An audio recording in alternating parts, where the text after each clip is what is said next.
Welcome on in. I wanted to do a special episode today with a topic that is really near and dear to my heart, something that I just find fascinating, and that's coaching.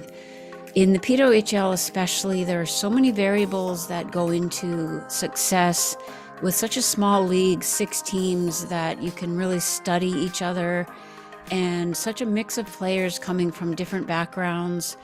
I just find that coaching is a real key to success. And so, why not talk to simply the coach of the year from the first season, which is Coach Troy Ryan of the Toronto Sceptres. And again, this season, the team has turned around what was a slow start. And it's a little bit reminiscent of last year when they went on a winning streak. And so, you know that coaching is playing a role in that, getting everybody on the same page, working with your leadership, integrating new players, injuries, systems, and building a culture of success. And I think Coach Ryan is a great person to talk to. He really has insight into what makes the whole thing work from top to bottom, and, from working with players on the ice to building a team culture. So here's our conversation with Toronto Sceptres coach Troy Ryan. Welcome in to Coach Troy Ryan of the Toronto Sceptres, and thank you so much, Coach, for spending some time with us today. We wanted to do a deeper dive into your job. Awesome. Well, thanks for having me. I'm excited to talk hockey with you. Yeah, that's my favorite thing to do, honestly. So first of all, congratulations and on the turnaround. I mean, we're not there yet, but there's been quite a shift from, say, the first third of the season to the second. And what do you attribute that to? I mean, it's not day and night. I'm sure it's a slow build, but what's the biggest factor? Yeah, it's to be honest, it's really tough to pinpoint sometimes because I think if you could pinpoint it, you would probably prevent it from happening. You'd want to start off where we are right now in the season, but I think just being aware that it is a build, it's usually a slow build, and anything that becomes really easy probably isn't going to last very long either, right? So, uh, anytime you're building a team, it's not you're building from start. Anytime you add a new person, a new staff member, a new player, the dynamics of that group tends to shift a little bit. People's roles change, people's opportunities change. So it's an ongoing kind of process that I think if coaches believe they've ever just arrived or we've got this figured out, um, you're probably wrong. So think it a group like this, it's just constantly trying to build towards some common goals. Early in a season, I think a lot of players have a vision, a lot of staff have a vision of what they would like the year to be. And then they realize that the opposition also has visions and where they want to be. And it comes down to a lot of it is, what teams are prepared to do, what is necessary to achieve their goals. And, a lot of it is the relationship building that you're trying to have throughout the start of a year. And, people are trying to get a little bit of feelers out on what the staff's going to be like. Staff's trying to get feelers out for, what the athletes are going to be like. And, I think things just slowly come together if you consistently do things the right way and with the right intention. You generally end up getting to a point where you start to get what you deserve, whether that's good or bad. Interesting. And as we watched, the team started off, I think, 2 wins and something like 6 losses. And then it seemed like, the overtime and shootout wins and sort of not getting the results crept in. And then finally, again with the Scotiabank game where you started to get the results. What would you say to the doubters? There were people that saw the team at the bottom, and there were some personnel changes, some goaltending issues, all of which, as you said, needs to settle. So what would you say to people that, looked at the standings and said, well, I guess Coach Ryan's magic is gone and things like that?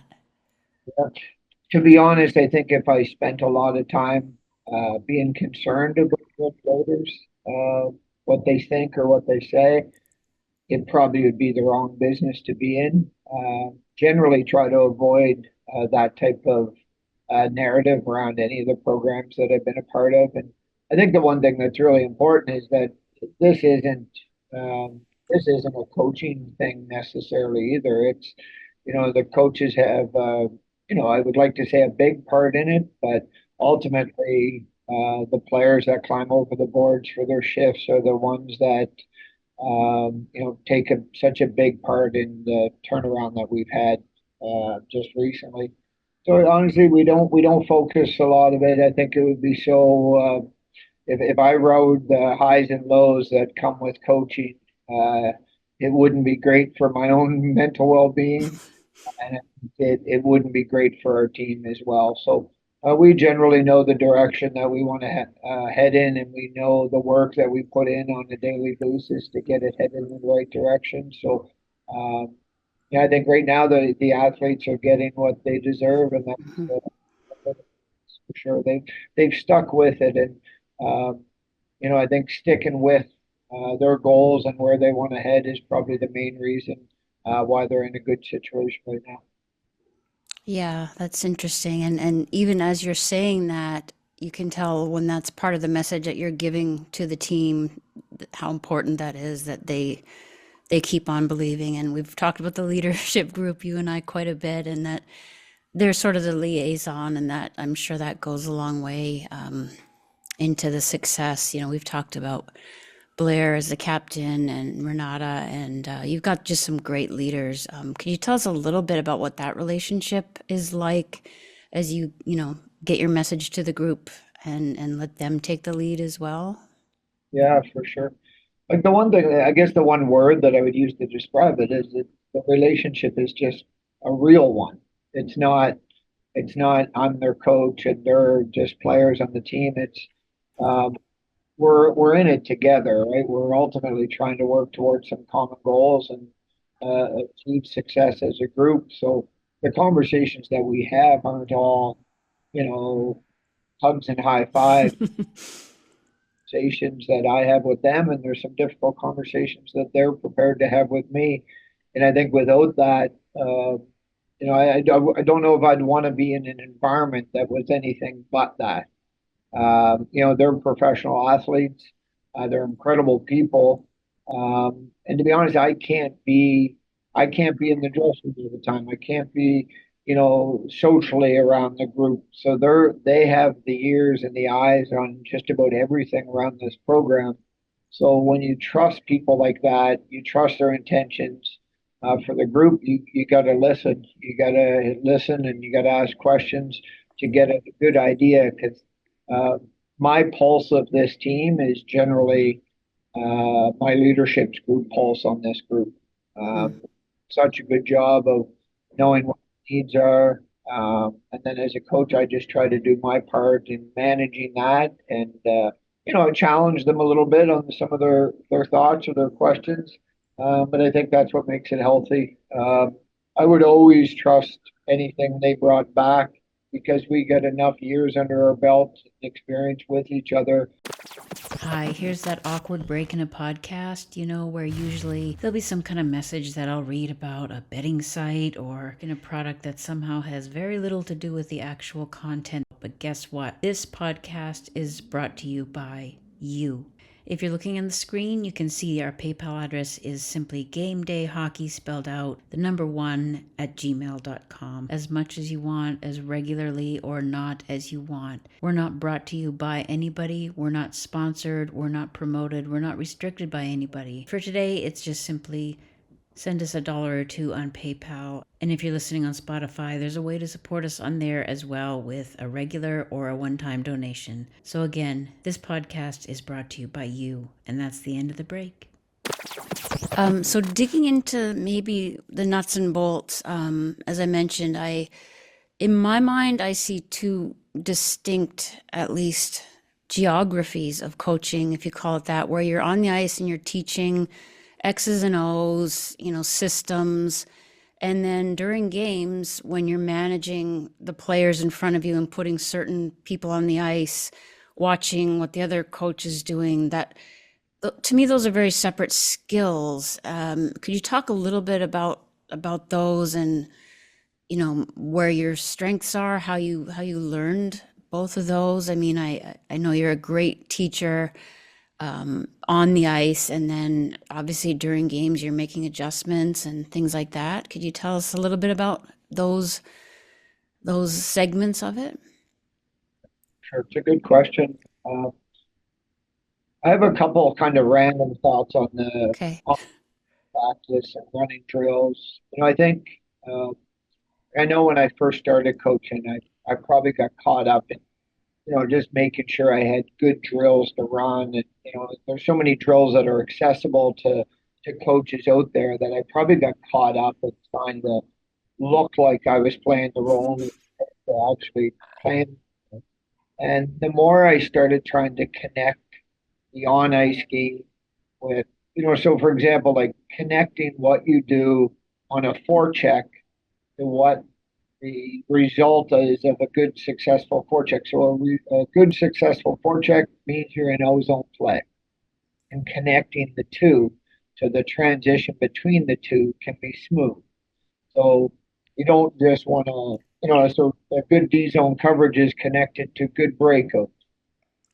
Good neutral zone regroup, like is to connected to entry. So the quicker I learned that connecting the little individual parts of the game, uh, I got better as maybe a concept coach or a coach that works within the game.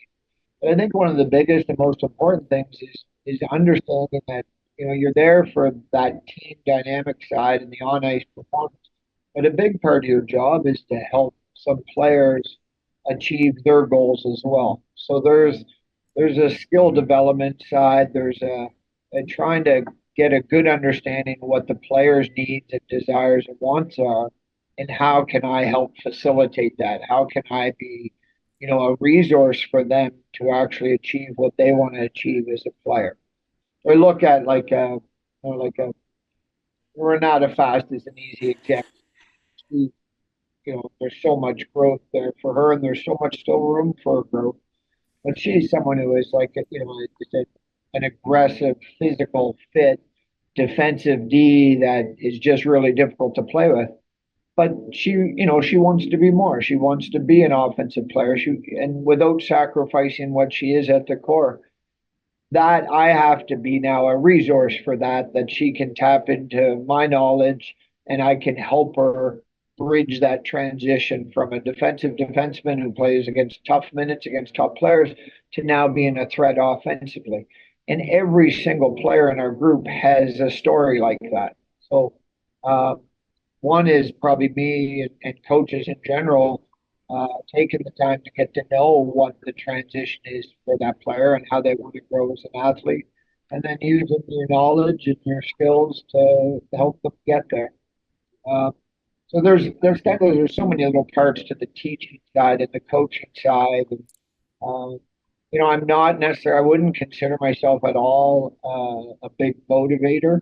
It's just not my I'm not a rah rah. I don't give the big speeches and all that. I generally feel that and I think our whole coaching staff does this, where they only speak when they feel they have something to say that can be impactful and maybe help. We're not giving speeches. We're not throwing out speeches left and right. But I think, and you mentioned at the start of the question, one of the biggest things that I believe is maybe lacking at times in the game is the bench management and the in-game adjustments. I think it's such a big part of the game, and I think it's a big part of the PWHL. Like when you form a league the way this league was formed, and you got six teams that are so equal, on any given night, anybody can beat anybody. Any otherwise, I guess they're not watching. The teams are so close that the little adjustments that you make within a game, although they may seem minor, they can have major implications. So, yeah, I mean, it's one thing I always, when I talking to other coaches that are trying to navigate hockey, I tell them to focus on the bench management. Mm-hmm.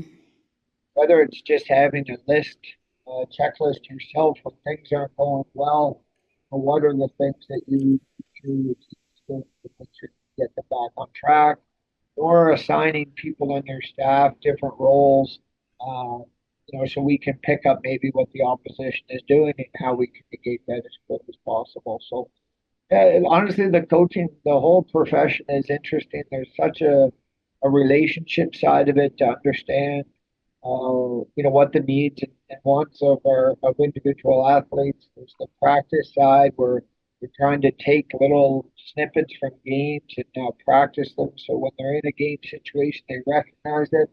And then the in-game adjustment part is really, really big. Do you feel like one or the other is more of a strength or more that you rely on your assistants? Like I felt like I was a good observer during the game of like what the other team was trying to do and making adjustments, and there's a certain, eye for that. And do you think that you've got that eye, or do you talk to Rachel and Jim, your assistants, during the game and see what they're picking up? I try to talk with my assistant coaches a lot, get their thoughts on it. Even if I have a pretty good feeling or a good hunch that something is happening in a game, I generally will go to them first. Um, the one thing that I think is really important is trying to create an environment where a coach will never sit on something that they believe is potentially happening. And I tell them all the time, like I'd rather you pick apart something our team is doing than allow it to be picked apart and exposed by the opposite. You have a role and a responsibility to make sure you're bringing information to me. There's no good of you to wait a period or wait 20 minutes or wait another week.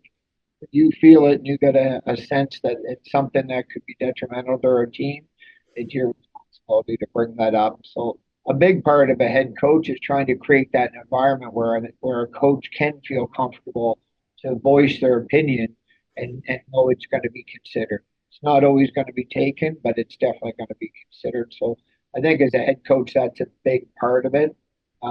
As far as like my strength would go, I'd like to say, I've taken time to get better in all areas and try to improve in all the different areas. I think I have a pretty good sense for the game. Like I understand and it's not like a lot of people tend to evaluate the, by wins or losses. And I think I have a pretty good understanding of even when we're winning, if things are not going the way they should go, or if we're playing to our potential. So I would say that's one of my strengths. And then the other part is just the collaboration and trying to collaborate with people and establish standards, right? Like working with many different people, the standards and the expectations are really, really important. Um, so just kind of creating that in our group is probably my main responsibility. Yeah, yeah, that's interesting. I'll add that to the list too. It's the teaching and the in game, and then just like the season long trends and things that you're seeing from various players. That's a big part of it. So thanks for mentioning that. Everybody thinks coaching is just line combinations, right? Like you got to put people love to sit back and type up line combinations. But go ahead. You were going to say something about that. No, no, no, go ahead. Like yeah, the line combination, there's so much more to it. And to be honest, like um, it's probably one of the least parts of it. You're dealing with a lot of, right now we're dealing with some of the best athletes in the world. Like, and, you could put so many different combinations together that would potentially work. And just because something worked great last year doesn't mean it's automatically going to work this year. It's a constant changing dynamic and players are evolving. It's funny. So back to kind of the last question, like one of the biggest things that I don't think people are aware of now with the changing dynamics of the women's game is like a big part of my job, uh, like with one-on-one, say with an athlete is, again, say at the college level, you got them for 4 years and there's this longer term development plan and you know by the fourth year where they're going to sit, where they're going to be. They're probably going to be a leader for your team. When in reality, in the women's professional league right now, a big part of my job is a to get them, if they're on a 1 year contract, it's to get them to have as much of an impact in that 1 year so they get another contract. If we can't work with them and them work with us so they can get themselves a multi-year contract, there's no time for any development. So, my job is to try to help an athlete be the best they can be in a couple areas so they can get a 2 year contract or a 3 year contract. And then once they get that 3 year contract, your brain can shift a little bit to a little bit more of a longer term plan for that athlete. When right now I mean, there's some athletes on a 1 year deal that you're just trying to give them a couple things to get them to survive. Once they get that other contract, then part of my job is to help them get as much money as they possibly can. So help them perform to another level. And it's just a new dynamic that a lot of athletes are just not used to right now. Sorry, I went off topic there, but No, that I mean, that's just another sort of factor that I didn't think. I thought, you would just deal with who's there in front of you and try to win games, but you're thinking really big picture. That's even a bigger picture than what I thought. Like a great example, of course, this year is Hannah Miller, who we all, well, if you're paying attention last year, you could see the value in a player like that. And so you're glad that you got her for this year to kind of expand on her skills, right? Anna's a great example. Like, I think last year she's primarily has been a center. She came in with a little bit of like a chronic kind of injury that was lingering. We moved her to the wing. She adapted really well. This year we've kind of had her on the wing. We've moved her back in the middle at times. The one thing, like, and I just mentioned the word adapt, like Hannah has adapted to absolutely everything this year. She's played on, I don't even know how many different line combinations. She's played left wing, center, right wing. She's penalty killed, she's power played, and all through it, she has not let it impact her negatively. So I think a lot of young players could learn a ton from how she's approached the game. Where I think maybe in the past even Hannah could have maybe got caught up in some of that, the inconsistencies and the movement and the different line combinations, but instead she's just kind of like stayed focused, stayed positive, and just has worried more about what her impact is instead of focusing on what the role is that she's been given. She's found a way to have an impact in every situation we've put her in. So now I don't think she gets too stressed about the different opportunities because she's adapted so well to it. So, yeah, it's a cool story to follow, kind of, her coming in at the age that she came in. She had a little taste of it last year having an impact, and now this year her impact is major. Yeah, yeah, it's great to see. I'm trying to pick, I have too many questions to try to get in before our time runs out, but maybe you could talk just a little bit about, I mean, you mentioned the assistant coaches and how you want them to speak up, but with even, beyond that, with the goaltending coach, your video coach, with your GM, how do all those relationships work? Like, how much interaction do you even have, and there's only so many hours in a day. Like, how do you kind of use all those resources and those folks to your advantage? Yeah, I mean, Gina's done a great job putting a good quality staff together. And a big part of her job and a big part of my job is just trying to manage that staff as much as you can. And it's funny when a number of years ago when I kind of first started to get head coaching jobs or GM type jobs, I realized that like coaching is not much, it's not that different than playing, where they want to have an important role, they want to have an impact on the team, but they also want to be in an environment where they continue to develop. So it's really no different. So a big part of my job is giving them some autonomy within the team, giving them some things that they can own, that they can call their own, and they can build and grow it without a lot of impact from me. For example, there's a lot of times like You'll give a coach a power play, you'll give a coach 6-on-5 face-offs or penalty kill or any just face-offs in general. And quite often that coach will take it in a completely different direction than I would as me as a coach if I was running that same area. And I have to be okay with that. I have to give them, I mean, obviously, if it's something I completely disagree with, we may have a discussion about it. But generally, you got to give them the autonomy and then support them on it like it's something that you believe wholeheartedly that that's the best thing for the team. Because it, there's not a lot of right or wrong in it. Like there's if you most of it is if you can convince the players it's the right thing and they're going to be all in on it, it's probably the right thing. So giving the other coaches a little bit of autonomy, but then also being willing to debate and have those types of tough conversations that you have to have with players at times. So yeah, I don't think it's that much different than athletes. Honestly, it's giving them some autonomy. It's supporting them in it, but it's also debating and maybe challenging them some areas that you think there could be some improvement. But the good thing at this level is you're always working with people that could be head coaches as well, right? They've all had head coaching experience.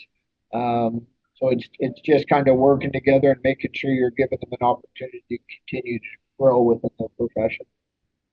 You have to give it to them, and then if it works, you have to say, you were right, or let's work tweak it a little bit, and give them the credit. And that's not always easy to, not to say not to give them credit, but to let go of control, as you said. Like if someone's going to do the power play, and you're like, yikes, you know. Is that as a head coach and a GM is probably in the same situation. A lot of times you're trying to give as much of the credit away as you can, but you got to be the one to take the heat when it comes. So when things don't work out, you got to understand that your job is to protect as many people as you can and do it the right way. So it's more the side conversations that happen when that heat comes. It's just you trying to mend things or make things a little bit better. But I think one of the best things you can have in your environment or your culture is that you're giving credit where credit is due. Yeah, I think one of the most important things is that, environmentally or culturally with your staff is that, staff need to know that if they put in the work and something that they're owning and they do well with it, that they're going to get credit for it. They're going to get acknowledged for it. And I think it's a big part of our job as coaches is just, I mean, you're not having a parade every time something good happens, but a little knuckle tap or a little public acknowledgement can go a long way. It's a grind, right? Like the coaching profession can be a little bit of a grind, and at times it can be thankless. So, if you can have somewhat of an environment where you're celebrating each other's successes, ultimately that's all most coaches really want. Yeah, I hear that. I think that was something I always try to do, and it goes, it does more good than you might realize, because something negative will always be heard and taken in. There's no issue that that's gonna get heard, but sometimes the positive things need to land as well. All right, so getting down to the end, I'm just wondering what a typical day is like. Maybe a non-game day, like a practice day, is probably more common. Can you kind of tell us? I'm sure it's a full morning to evening deal for you. Yeah, I a lot of times I think the day kind of starts immediately after, like one day, if a day ends, for example, usually if I go home in the evening, you start the planning for the next day, like whether it's just logistics or you're pulling some clips or you're putting together a presentation. The one thing that this group really wanted this year was regular video sessions. So instead of just video when things are going well or things need to be cleaned up, they kind of wanted them on a daily basis. So we really, which is a lot of work. Obviously, it takes a lot of time to pull them together. So we would do that at night. We'd finalize our practice plan. We'd finalize our roster for the next day. We'd make sure equipment got everything they needed. So a lot of times it's connecting with equipment, connecting with medical, connecting with the leadership group, connecting with our coaches to see if today was successful and what we need to do for the next day. Putting together a presentation, making sure we send out the lineup so everybody knows what to expect. We send out the practice plan as well. And then when I get here, when the coaching staff all gets here in the morning, a lot of times we will go over the practice plan to make sure we have sort of, key teaching points or key execution points for practice. We discuss who's going to run the video session. Um, Players come in after we get all that sorted out. They usually come in and have breakfast as a group. They have a meal before. We usually do a video session.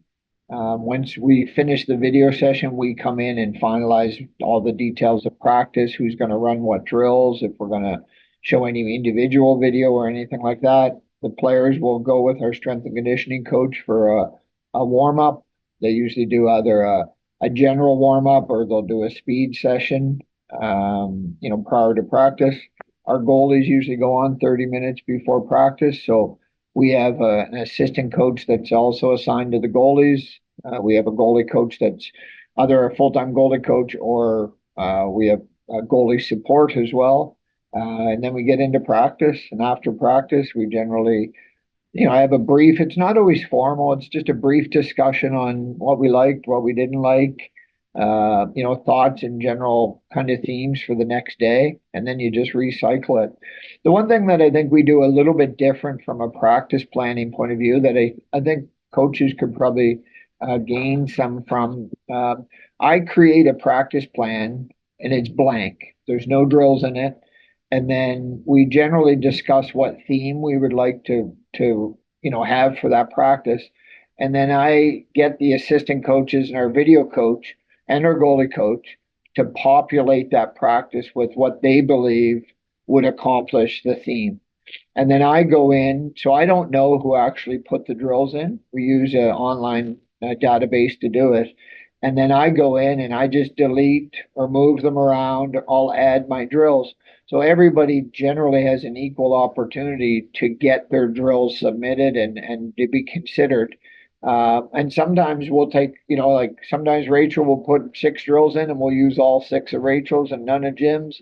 We discuss it. I generally don't know who put them in, so I always joke and just say, "You want your drills considered? Put better drills in."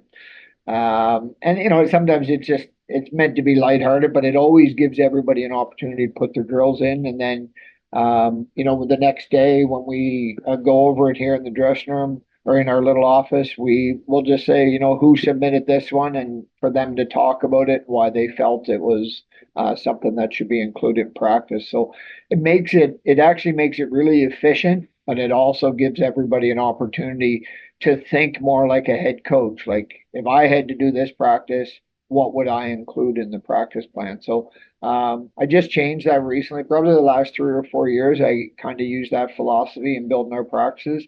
And I thought it's been really beneficial to me as a coach, but also I think it gives the assistant coaches some autonomy as well. Yeah, that's really cool. I like that it's anonymous, so you can't say it was, Rachel's color that you recognized or anything like that. That's actually really cool.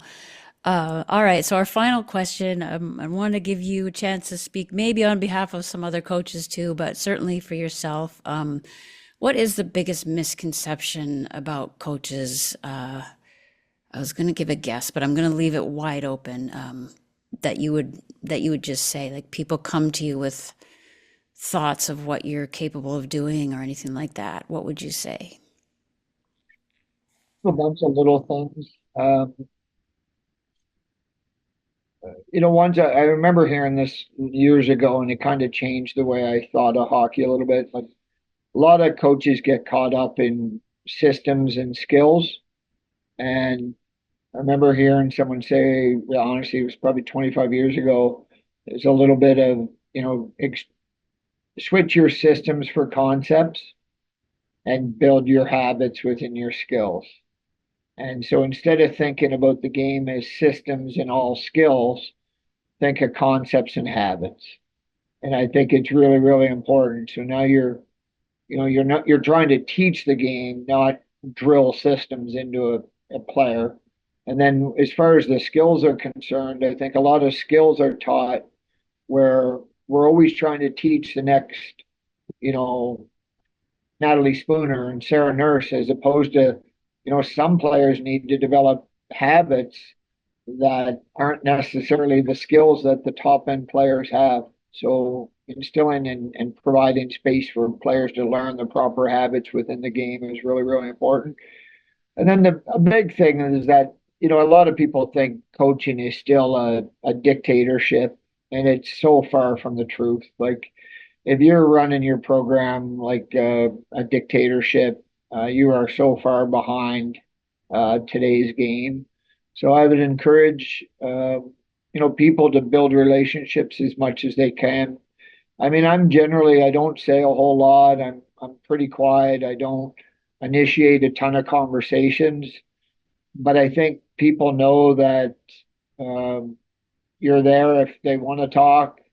And, although it's not necessarily natural for you as a coach, that you try to encourage it. And I think they know that the relationships that you have are maybe not, um, yeah, they're just more meaningful because they're real. So I think I think a lot of people are acting a little bit more in coaching, and I would just encourage people to be themselves.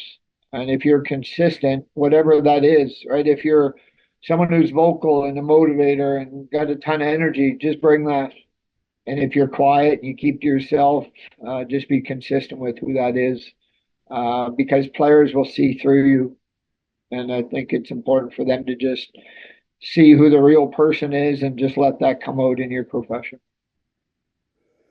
That's great. And, that kind of wraps right back into what you were saying earlier about trends and the bigger picture. So the literal nuts and bolts of the puck on the ice, that'll come once you've got the trust and once you have the relationships to be able to have all kinds of conversations on and off the ice. So that's really interesting. And that hopefully that gives folks an idea of everything that goes into it and why you've been successful.